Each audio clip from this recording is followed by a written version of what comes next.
everything around him went very, very dark. Chapter 1. Rose. Present day. I sweep the book scanner across the 2 large print Catherine Cookson novels Mrs. Groves has spent the last 30 minutes selecting and wait for the beep.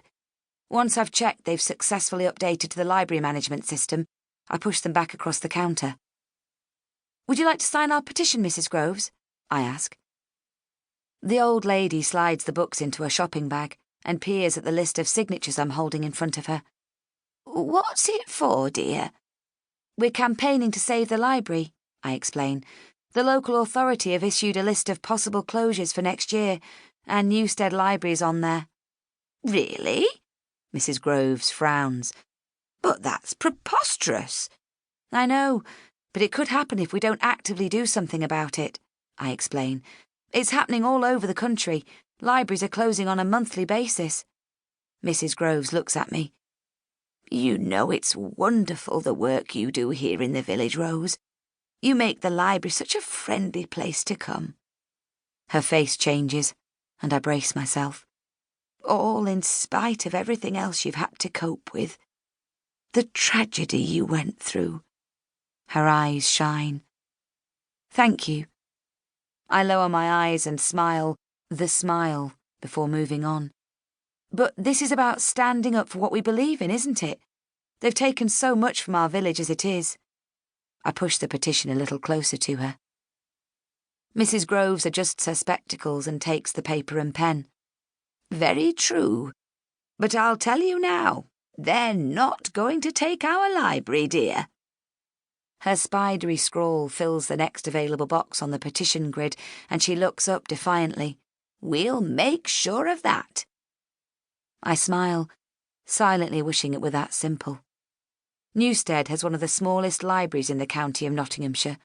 We open for a total of just 3 days a week, all day on a Wednesday, and a mixture of mornings and afternoons on the other weekdays. I like working here, and I've never had ambitions to move to one of the bigger libraries.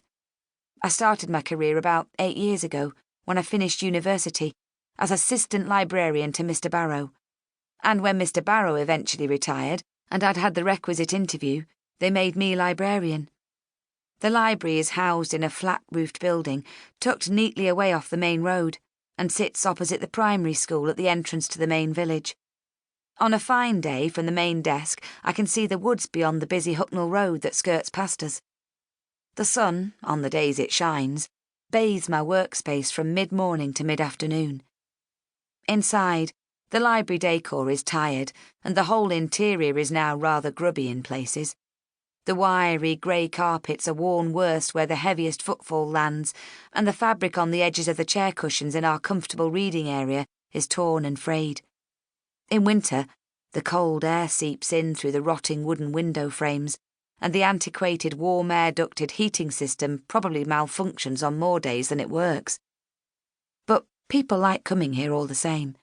Miss Carter, a lifelong resident of the village now in her mid-80s and living on Abbey Road with her 13 cats, reliably informs me she can sense the library has a subtle, sacred energy.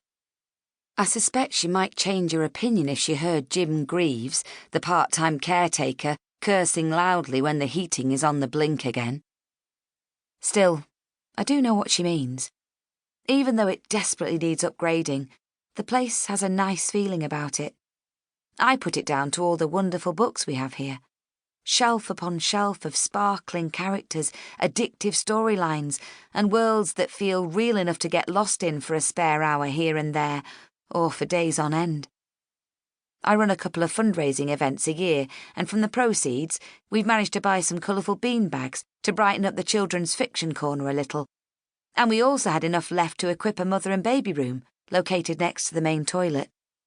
The flat roof sprung yet another leak last week, prompting Jim to buy another brightly coloured bucket from petty cash, and the whole place is desperate for redecorating. But I like working here. I feel comfortable and safe, despite everything that's happened. My job allows me full contact with the villagers, and even some of the new people who've moved here in recent years, without having to get fully involved in their lives. I've learned